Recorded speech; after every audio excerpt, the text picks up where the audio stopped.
Pontecool.com presenta Cool Planet. Cool Planet. Naturaleza, ciencia, política, educación y cultura. Cool Planet a través de pontecool.com. Bienvenidos, bienvenidas.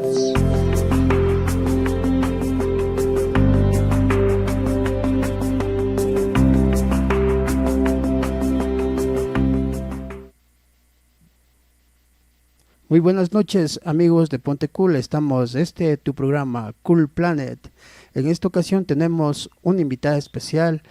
Ella es la señorita Ángela León Cáceres, es salubrista máster en salud internacional por la Universidad de Heidelberg en Alemania y certificada en salud primaria y comunitaria por la Universidad Médica Charité de Berlín, Alemania. Ha trabajado en el sector gubernamental, ONGs y con Naciones Unidas. Colaboró en la Organización Mundial de la Salud, OMS, en el Departamento de Emergencias, también en la sede principal en Ginebra, Suiza. Tu saludo, estimada Ángela. Buenas noches, Fabián. Muchas gracias por la invitación a este programa. Un gusto. Bien, y como todos los programas que estamos, también tenemos a nuestro amigo Andrés desde la ciudad de Quito, con quien estaremos compartiendo este programa. Tu saludo, Andrés. Buenas noches, estimada Ángela, también Fabián. Estamos esta noche gustosos para poder compartir esta entrevista a nuestra invitada especial. Muy bien, en este programa especial trataremos los siguientes temas. Primero, los animales, su hábitat y las enfermedades que se podrían producir. Segundo, mascotas y COVID. Tercero, políticas públicas del Ecuador frente al COVID-19. Cuarto, la pospandemia. Y como quinto punto, tenemos economía circular y reciclaje.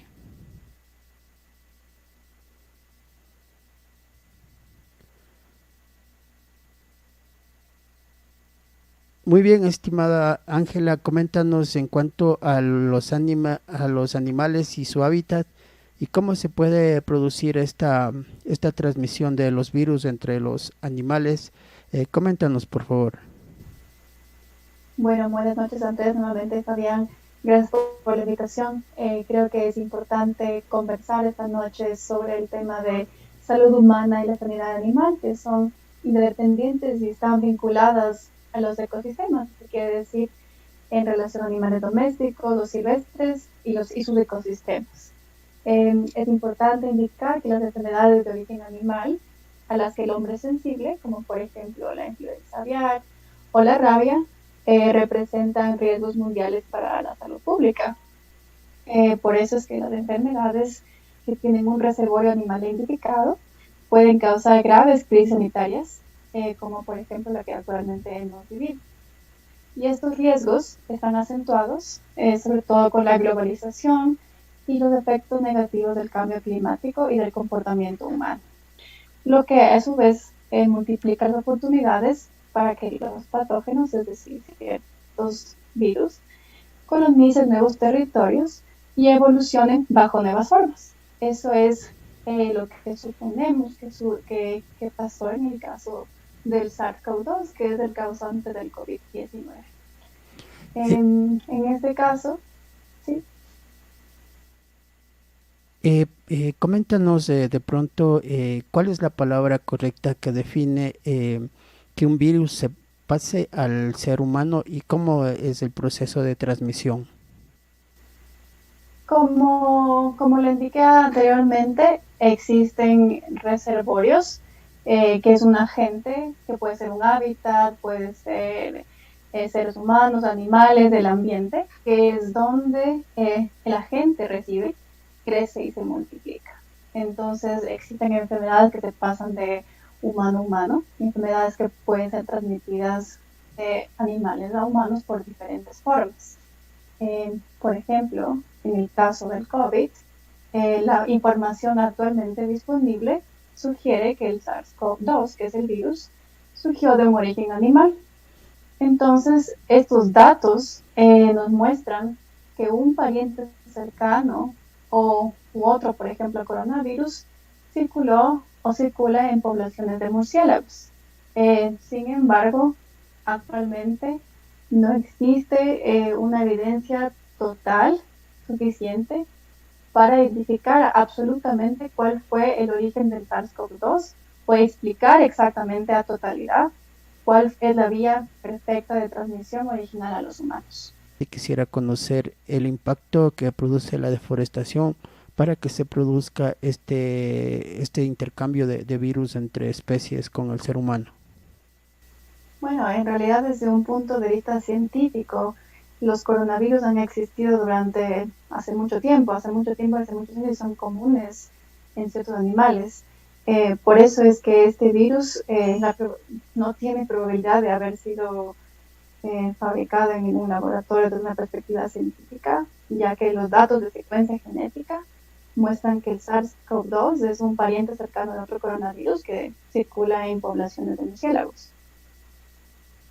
Y en relación a la otra pregunta, creo que lo importante es indicar que el tema de una salud, justamente de la salud humana y la sanidad animal y los ecosistemas, todo cambio al ecosistema afecta evidentemente la vida de la fauna silvestre y también de las faunas urbanas en el caso de que esas estén cercanas. Entonces, todos los cambios de impacto al cambio que pueden aumentar el cambio climático tienen y tendrán consecuencias negativas en ciertos casos para las poblaciones de los animales, lo cual directamente o indirectamente van a tener una consecuencia en la salud de los seres humanos. Como hemos visto en este caso de COVID-19, vemos que hay muchos cambios en los ecosistemas, justamente la deforestación, el alza de las aguas, la contaminación ambiental, la contaminación en el aire, el exceso de basura que se produce, todos son agentes que afectan al ecosistema y por ende tienen una variación en la fauna y en sus hábitats. Coméntanos, Andrés, si tú tienes alguna pregunta en lo relacionado a este tema, por favor. Bueno, la pregunta sería relacionado que si aquí en el Ecuador no se ha presentado ningún caso de lo que tengo conocimiento a través de una mascota, de un animal, se haya contagiado, ¿no?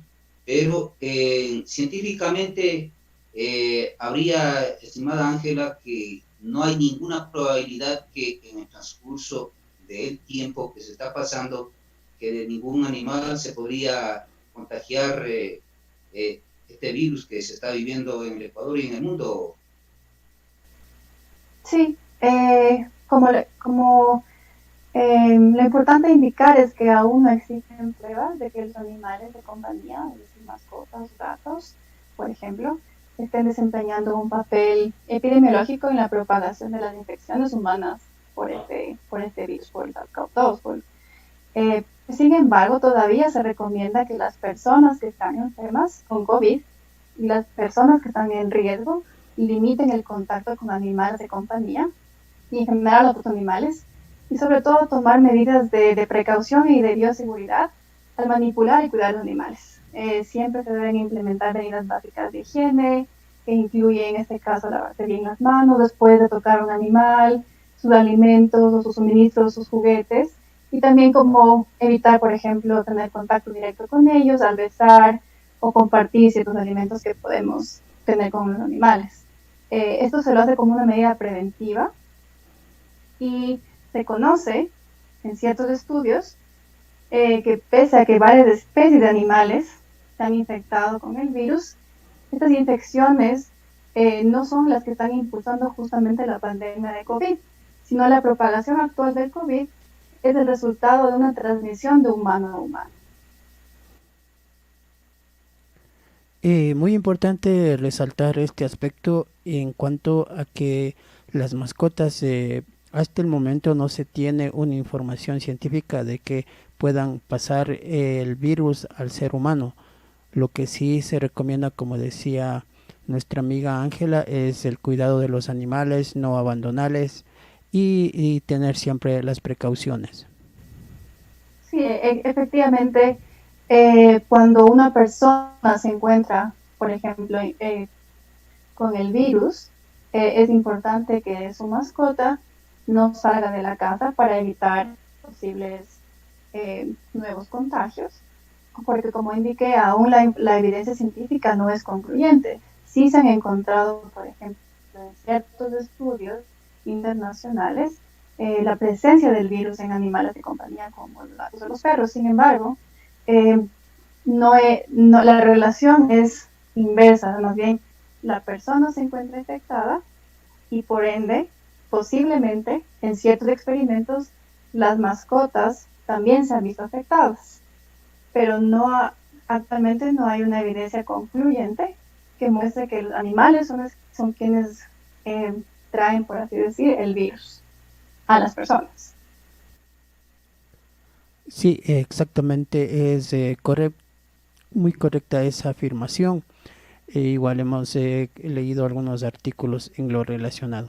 Bien, ese era el tema número 2 que estábamos tratando sobre las mascotas y el COVID. Ahora a lo que es vamos a lo que es el siguiente tema que teníamos en la lista.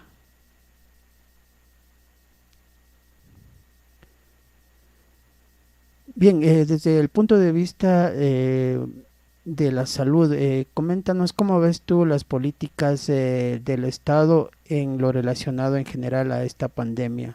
Mi pregunta también va relacionada es que ¿por qué el gobierno, más que todo de Ecuador, no está realizando lo que debería hacer? ¿Cuál piensas tú que es el inconveniente con los funcionarios del Estado?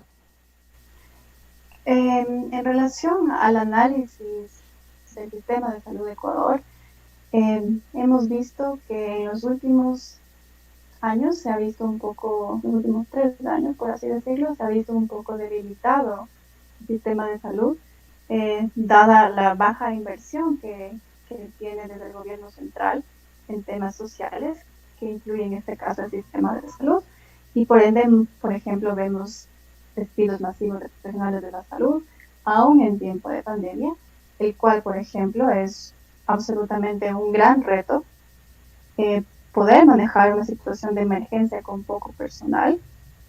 Ese es, por ejemplo, un punto clave en el cual de un inicio de hace más de 6 meses, posiblemente se debió intensificar y contratar a muchas más personas que trabajen en el sistema de salud. Esto no está únicamente dirigido a médicos y enfermeras, sino a profesionales de la salud en general, como por ejemplo salubristas, epidemiólogos, administradores, gerentes de hospitales, también, por ejemplo, profesionales de la limpieza, de la seguridad. El sistema de salud incluye muchos profesionales y es multidisciplinario. Por eso los recortes que se dieron hace unos meses definitivamente agrava mucho la situación e impide que se pueda brindar un buen servicio a la ciudadanía. Creo que lo importante siempre es la inversión en el sistema de salud y la voluntad política para poder tomar decisiones correctas en relación a la evidencia científica y a los datos que se pueden tener. En este caso, creo que Ecuador tomó al inicio unas medidas acertadas para el confinamiento. Sin embargo, con el tiempo se fueron debilitando y de cierto modo existieron muchas presiones del sector económico y del sector industrial, sobre todo para poder flexibilizar las medidas y salir del confinamiento.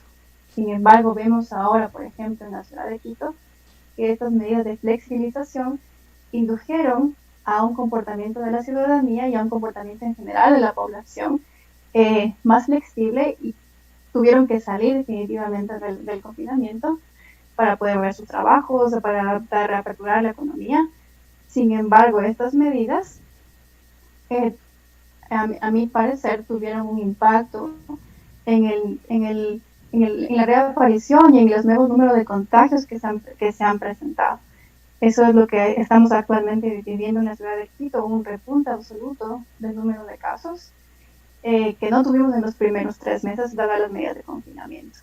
Entonces, creo que la voluntad política se mide con la inversión de los recursos y en este caso creo que tanto el gobierno central como el Ministerio de Salud deberían destinar muchísimos más recursos y tener esos recursos tanto para contratar más profesionales, abastecerse de insumos y equipamiento necesario para la emergencia, que esto lamentablemente no se dio en los primeros meses. Espero que ahora tengan totalmente planificado la cantidad de recursos que se necesitan para abastecer los hospitales y los centros de primer nivel, como por ejemplo equipo de protección personal, mascarillas, medicamentos, todo lo necesario para tratar a la población y sobre todo también dar la inversión en lo que es la promoción y la prevención de la salud integral, no únicamente la prevención de la enfermedad, sino el fomentar estilos de vida saludables a través de una buena alimentación, del deporte,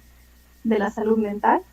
Pese a que esto es difícil en una época de pandemia, creo que es fundamental mantener ese tipo de intervenciones. Y evidentemente complementar todo esto con un sistema de vigilancia que sea fuerte, que pueda diagnosticar a través de un testeo masivo a la población, aumentar el número de pruebas que se realiza, rastrear los casos, aislar los contactos y brindar una atención integral a cada persona. Bien, en ese aspecto, ¿por qué las autoridades nosotros sabemos y no es difícil darse cuenta? Por ejemplo, en Guayaquil se dividió en zonas la ciudad y adicionalmente se empezó con brigadas de médicos a ir de casa en casa viendo quién estaba infectado y se les entregó la medicina. Si ellos lograron bajar en un mes la mortalidad casi a más de la mitad y luego casi a cero, ¿por qué no se toman esas medidas en las otras ciudades? ¿Cuál es el inconveniente que tú piensas que está pasando en lo relacionado a este punto que sería el trabajo con la comunidad? Bueno, primero creo que es importante destacar que no existe aún un tratamiento aprobado para COVID-19. No existe evidencia científica concluyente sobre ningún medicamento. Entonces creo que ese es un tema súper importante de indicar, porque lo que no queremos es que se fomente la automedicación y el establecimiento de medicamentos a nivel nacional. Entonces creo que cada caso es especial y cada caso necesita un manejo clínico específico. Es decir, que cada caso necesita un tratamiento, una evaluación, una prueba de diagnóstico para identificar cuáles son las necesidades de cada paciente, dado que actualmente no existe un tratamiento comprobado como seguro y eficaz en su totalidad. Eso de una parte. En relación a la otra parte de la atención domiciliaria, creo que esto es una alternativa y una medida acertada, dado que es importante saber dónde se encuentran las personas, rastrear sus contactos, ponerlos en aislamiento y así poder brindar un servicio de salud integral a los casos no graves. También identificar los casos graves para poder referirlos a servicios de mayor especialidad. Creo que esto es el caso a nivel nacional, se ha dado esa atención. Sin embargo, se debe fortalecer este servicio a la comunidad a través de la atención domiciliaria, que es definitivamente una alternativa que puede darnos soluciones en el caso de esta pandemia. Muy bien, estimado Andrés, si tal vez tú tienes alguna pregunta relacionada a este tema, por favor, te escuchamos. Bueno, sería más un comentario de que, bueno, lo que sucedió en Guayaquil, en vista de que ya no hay, ya el contagio como llegó a un punto pico como o alto, incluso hay la ayuda de la alcaldesa de lo que es con los médicos y también con donación de medicamentos que en estos días ha llegado a la ciudad de Quito. O sea, eso me parece, o sea, una buena ayuda de parte de la ciudad de Guayaquil, encabezado por la señora alcaldesa. Entonces también se debe el apoyo, el control también sería de los habitantes, porque porque sabemos que aquí en Quito, en las diferentes, tanto zona sur, más en el sur y norte, no hay colaboración de los habitantes. Entonces sería un llamado también que los habitantes colaboremos y acatemos las disposiciones de las autoridades, estimada Ángela y Fabián. Sí, yo creo que definitivamente, más de considerarlo una ayuda per se, es una responsabilidad de los gobiernos autónomos centralizados, de los alcaldes, de los líderes, de todas las autoridades nacionales, de los ministerios, el proveer justamente estos servicios de compartir los recursos, de compartir profesionales, de entregar medicamentos, porque en realidad somos un solo país, somos un solo país que necesita justamente esta administración cooperativa, y creo que esto es lo que se debería hacer siempre en cualquier momento, sobre todo en temas de emergencias y pandemias como la que actualmente vivimos. Entonces creo que es una responsabilidad de los gobiernos definitivamente, y también existe la corresponsabilidad ciudadana que está ligada a las decisiones que cada persona toma para poder prevenir los nuevos contagios. Entonces creo que es una interdependencia y existe una correlación entre el liderazgo de las autoridades, el mensaje que éstas envían a la ciudadanía y evidentemente las condiciones de la población para tomar una decisión correcta en relación a la prevención. Justamente creo que todos somos responsables de poder evitar nuevos contagios, protegernos, pero sí creo fuertemente que debería existir sobre todo un liderazgo claro y un mensaje claro a la ciudadanía sobre los intereses de salud pública que van mucho más allá de los intereses comerciales. Vamos a continuar con nuestro siguiente tema, que es la post-pandemia en lo que se viene más adelante, ya cuando la humanidad sobrepase esta etapa. Coméntanos sobre este tema, estimada Ángela. Bueno, en realidad creo que no se puede saber a ciencia cierta cuándo será el fin de la pandemia. Sin embargo, creo que cada día se ve una evolución distinta, y creo que es importante tener en cuenta que las medidas de prevención, sobre todo para evitar los contagios, serán hoy y siempre las más importantes para poder hacer este quiebre entre el número de contagios, el número de muertes y las personas sanas. Entonces, creo que tenemos que empezar a adaptarnos, si no nos hemos adaptado ya, a un nuevo sistema de vida en el cual tomemos mucho más en cuenta las medidas de prevención, como son, por ejemplo, el lavado constante de manos, la desinfección de objetos de superficies, el uso de mascarilla. Creo que durante algún tiempo lo vamos a tener que hacer, sobre todo responsablemente, para poder protegernos y proteger también a nuestras familias, que creo que es realmente lo que a muchos nos preocupa, sobre todo a la población joven. Creo que somos responsables de poder evitar este número de contagios y evitar así que nuestros padres, abuelos, tíos de mayor edad que nosotros sufran las consecuencias de la enfermedad.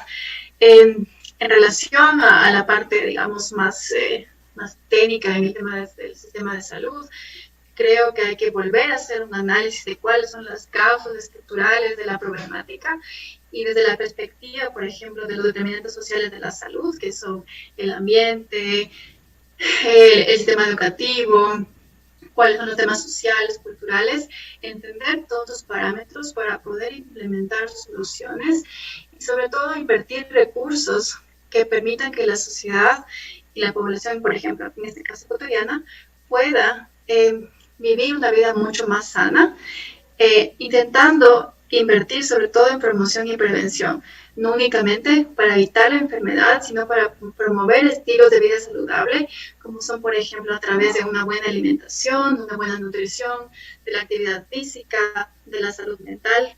Creo que son determinantes esenciales para una buena salud integral en la población.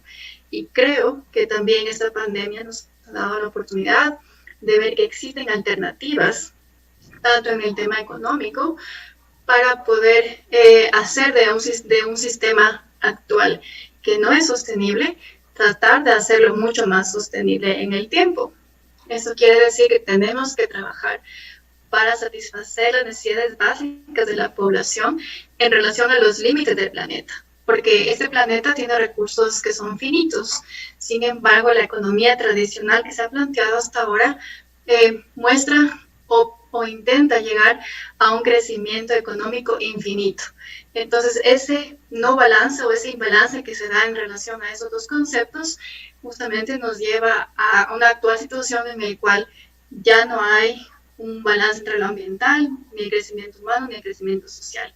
En este caso, creo yo que la prosperidad no se mide únicamente por el crecimiento económico, sino más bien en un desarrollo social en el que se permita justamente tener esta armonía con el medio ambiente y sus especies.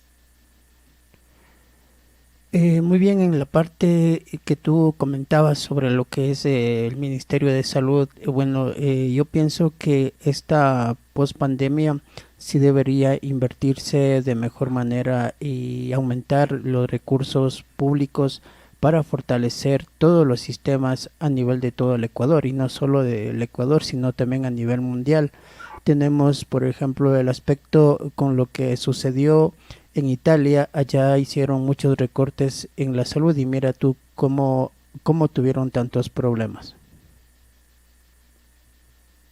Sí, evidentemente es un momento perfecto en la historia para poder transformar no únicamente las empresas o las industrias, sino los presupuestos gubernamentales y cuáles son las metas de bienestar social a las cuales queremos llegar.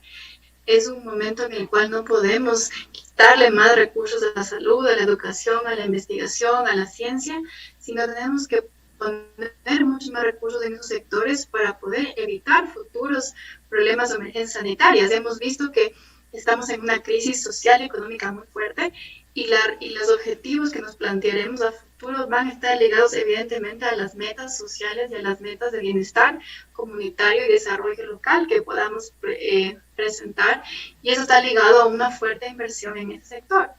Además, se debe transformar el sentido en el cual las empresas están creciendo y las industrias también, que sean más sostenibles, que cambien sus materiales, con usos de energías alternativas. Creo que es una buena oportunidad para todos, para Ecuador y para el planeta, de llegar a una economía distinta con un modelo particular que no únicamente busque el crecimiento infinito del capital. Andrés, si tú tienes alguna pregunta relacionada con el tema de la pospandemia, por favor, te escuchamos.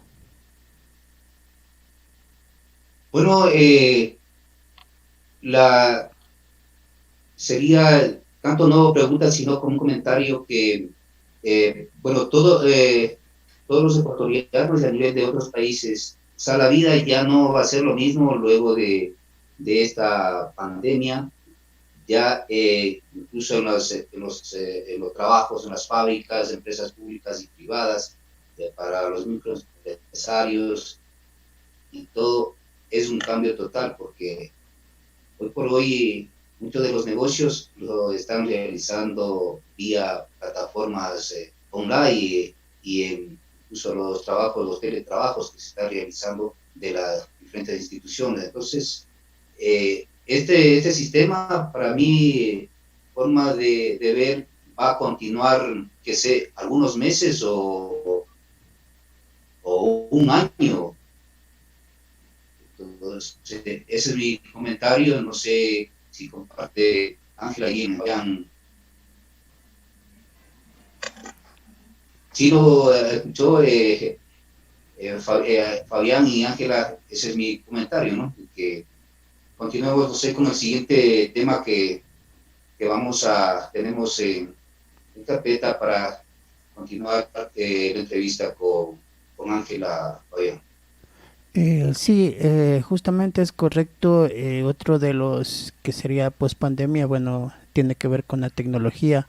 Justamente igual nuestro medio también se ha adaptado a lo que son las entrevistas y las videoconferencias a través de estos recursos digitales que tenemos. Ángela, yo tuve la oportunidad de leer un artículo que tú habías escrito en una revista digital asimismo, que hablabas sobre los cultivos en el hogar. Y quisiéramos ya iniciar este tema que es sobre la economía circular, el reciclaje y todo lo que tiene que ver con la naturaleza. Claro que sí. Bueno, en realidad la economía circular es un modelo de producción y consumo que implica compartir, reutilizar, reparar, renovar y reciclar materiales y productos existentes todas las veces que sea posible para crear un valor añadido. De esta forma, la vida de los productos se extiende. En realidad, en la práctica, eso es un poco más simple porque implica reducir los residuos y los desechos al mínimo.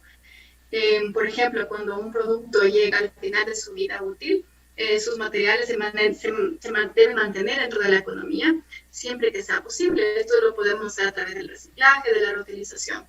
Y estos pueden ser productivamente utilizados una y otra vez, creando así, por ejemplo, un valor adicional del producto que creíamos que en un inicio ya podría ser desechado. Entonces, justamente lo que implica esto en la economía circular es la intersección entre los aspectos ambientales, económicos y sociales. Por ejemplo, existen muchos mecanismos de los cuales nos podemos beneficiar como sociedad, y es la promoción, por ejemplo, de los huertos urbanos, del reciclaje, de la realización, por ejemplo, del compost, a través de la separación de desechos orgánicos en nuestras casas, que nos sirven para posteriormente entregarle nuevamente los nutrientes a la tierra y poder volver a sembrar en esta tierra y producir alimentos. En este caso sería mejor sin ningún tóxico, sin agroquímicos, que nos den una vida mucho más saludable en el futuro. También hay muchas alternativas, por ejemplo, de reciclaje de casi todos los materiales posibles que hay en la sociedad, como los plásticos, cartones, vidrios, latas, celulares antiguos, computadoras. Existen muchísimos mecanismos e iniciativas en el mundo y en Ecuador para poder fomentar estas alternativas, sobre todo que nos darán una vida más saludable, mucho más consciente de las reales necesidades que tenemos como seres humanos, y nos ayuda también a compartir este sentimiento de pertenencia y bienestar con las comunidades. Creo que es algo realmente importante. Por ejemplo, en el caso del trueque, que sabemos muy bien que nuestros ancestros, los indígenas siempre lo hacían. Sin embargo, creo que actualmente ahora puede ser una tendencia muy positiva para poder compartir productos y servicios que nos den no solamente un bienestar, por decirlo, físico, sino también espiritual, para poder también conocernos con nuestros vecinos, con nuestros amigos y crear así también vínculos más fuertes con la comunidad.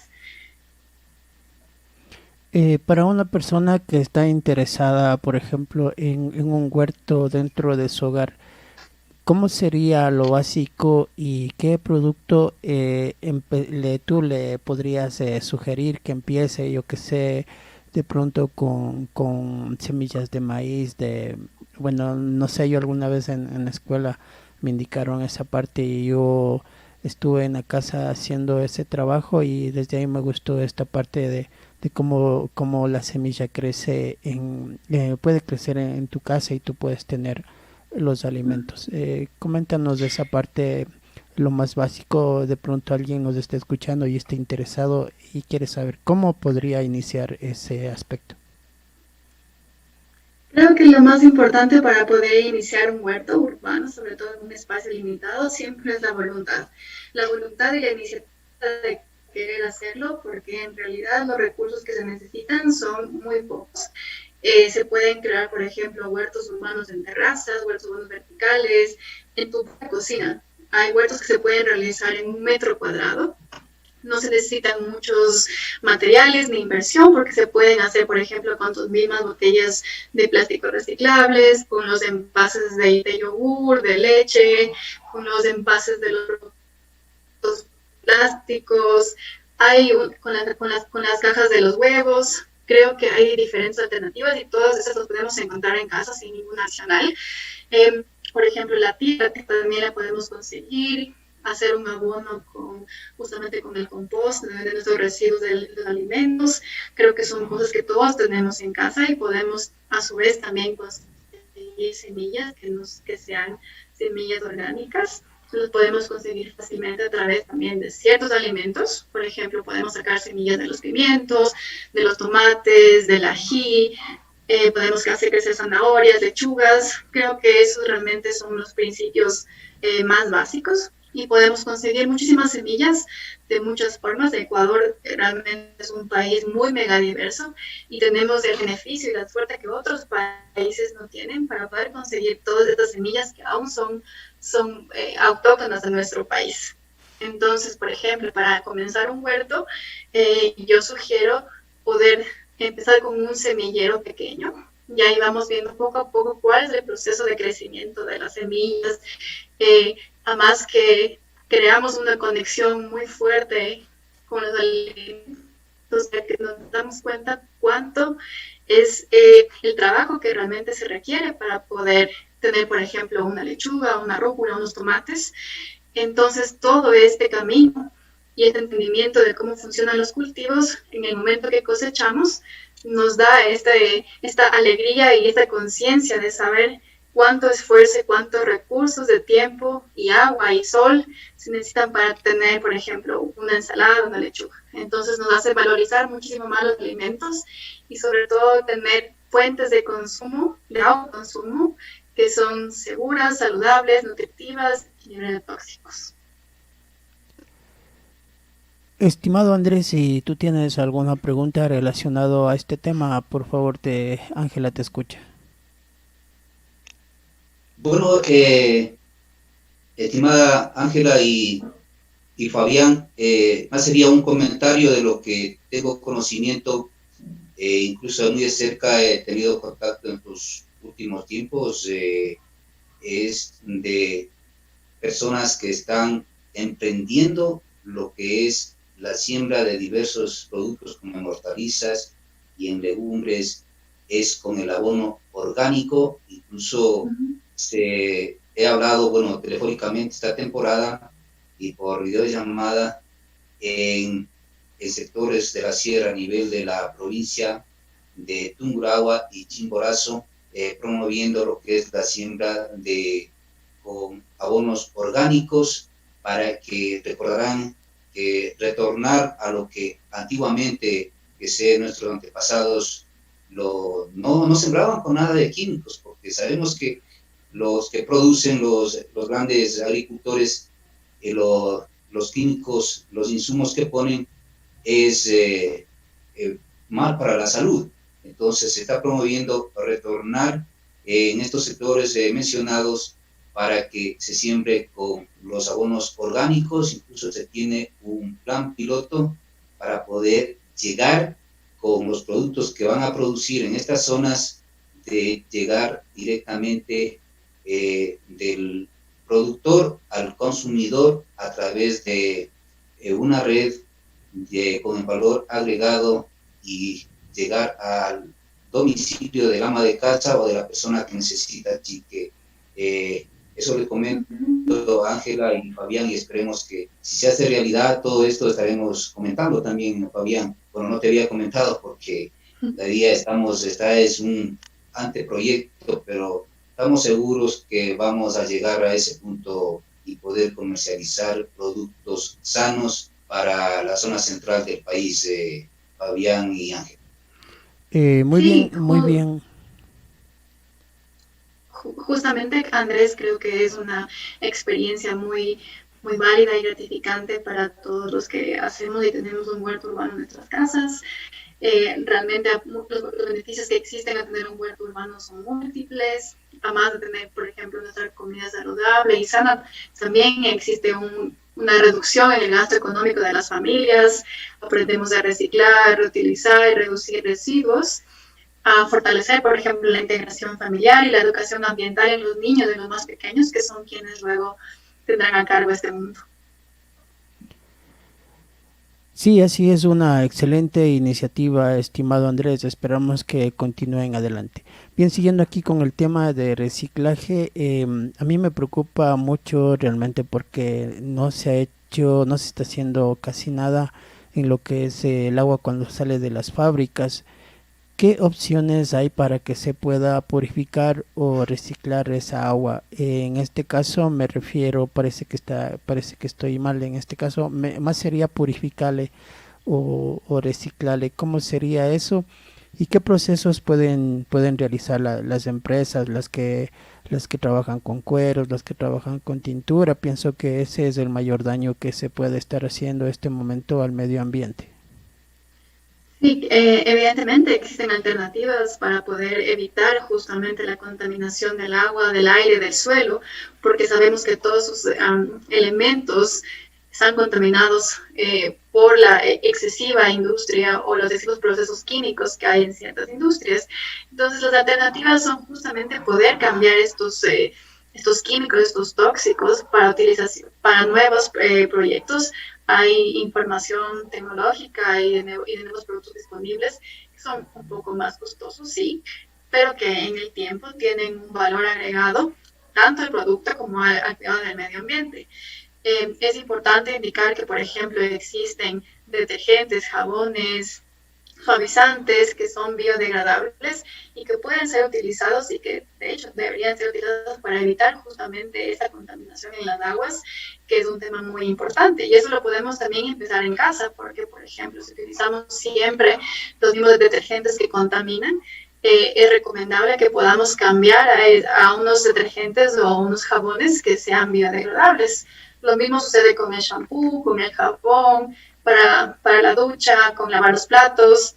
Hay alternativas naturales y biodegradables que nos permiten evitar justamente reducir el impacto de la contaminación en las aguas.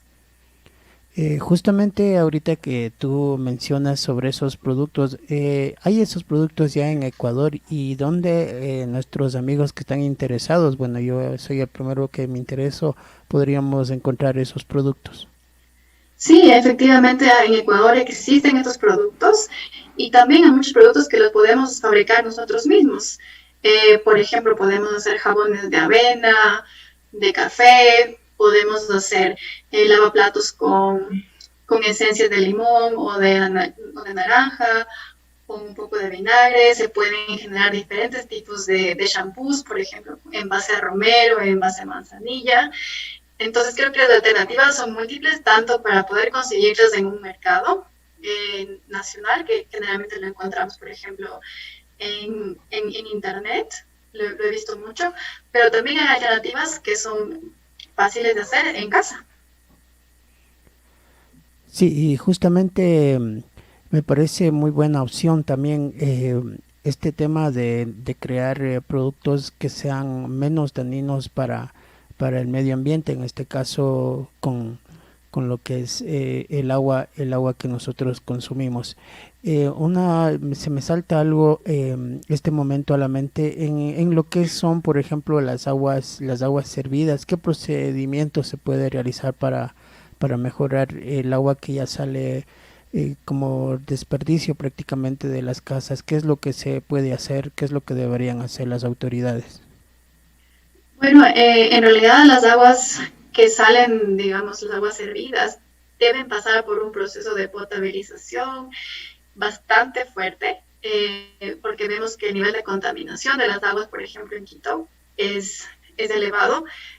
Sobre todo se tienen que hacer los procesos rigurosos y tener un control periódico de cómo se están realizando estos procesos en todas las aguas y sobre todo en las fuentes en las cuales se destinan estas aguas, porque lamentablemente vemos que ciertas vertientes de aguas servidas terminan en los ríos y no hay un control específico ni potabilización de estas aguas al nivel correcto para que puedan realmente ser aptos para la vida en general y sobre todo cómo a esto afecta a las especies existentes a sus alrededores.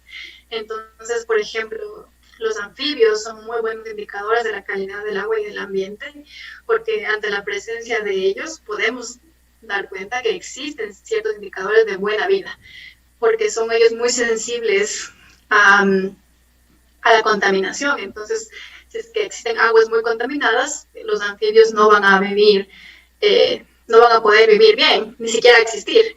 Entonces creo que es importante tener un control riguroso de la calidad ambiental, del medio ambiente y la potabilización adecuada del agua y la trata específica de las aguas servidas. Sí, y muy bien esas alternativas. Andrés, ¿tú tienes tal vez alguna pregunta relacionada con lo que estamos comentando o alguna otra inquietud que tú tengas?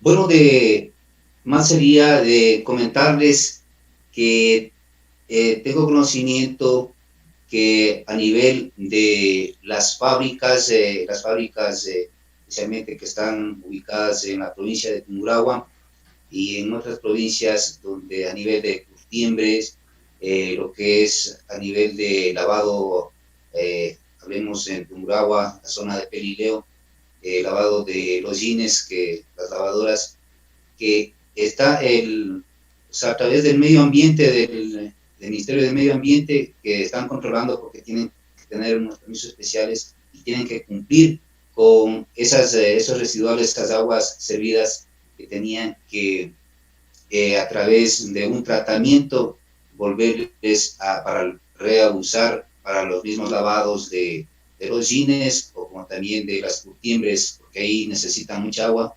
Entonces, ese control esperemos que no quede en letra muerta, se cumpla, porque si no, no les van a dar el permiso ambiental, porque todas esas aguas que salen de estas fábricas se contamina en los ríos respectivos de cada zona, Ángela y Fabián.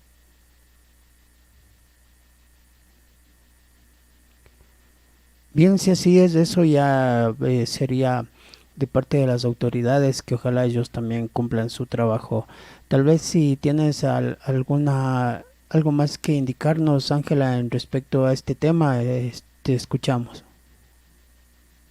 Nada más terminar y decir que creo que es importante que tomemos este tiempo ahora de pandemia para poder empezar desde casa a cambiar y a mejorar las alternativas que podemos hacer como ciudadanos para justamente evitar la contaminación ambiental, y esto es a través justamente de los huertos urbanos, del reciclaje de materiales, de la reutilización, del trueque de servicios y productos, sobre todo del compartir nuevamente y empezar tal vez a tomar los parámetros de nuestros ancestros que de tanto tiempo lo hicieron. Entonces, creo que es el mensaje más alentador para un tiempo futuro en el cual podemos implementar una economía circular.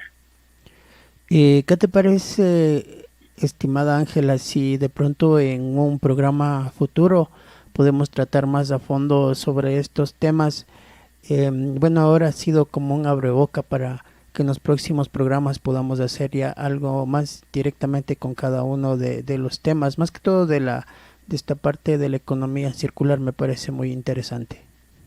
Claro que sí, con mucho gusto podemos conversar otros temas, ya ir específicamente, digamos, a cómo hacer un huerto, cómo reciclar, cómo hacer compost, cómo preparar sus propios desinfectantes, con mucho gusto. Muy bien, de esa manera estamos ya terminando este programa especial a través de Cool Planet, que es tu nuevo programa que tú estarás observando cada semana, donde estaremos tratando diferentes temas, agradeciéndole a nuestra amiga Ángela León, una especialista en lo que es estos temas, y también agradeciéndole a nuestro amigo Andrés desde Quito, siempre aportándonos con sus comentarios. Bueno, sí, de mi parte,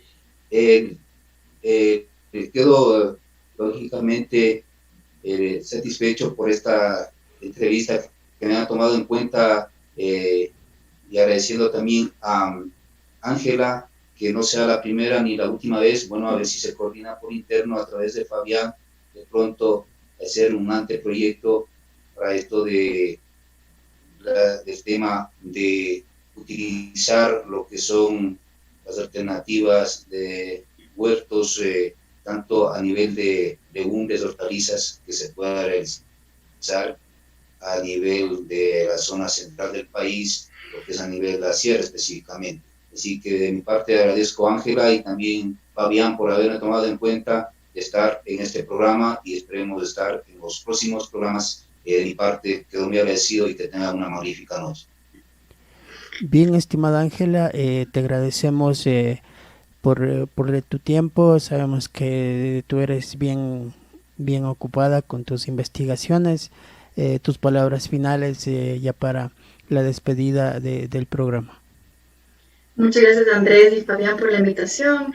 Con mucho gusto podemos seguir conversando en futuras ocasiones y siempre los deseos de buena salud a todos. Buenas noches. Bien, así es, mis amigos. Estamos ya despidiendo este programa deseándoles una buena noche.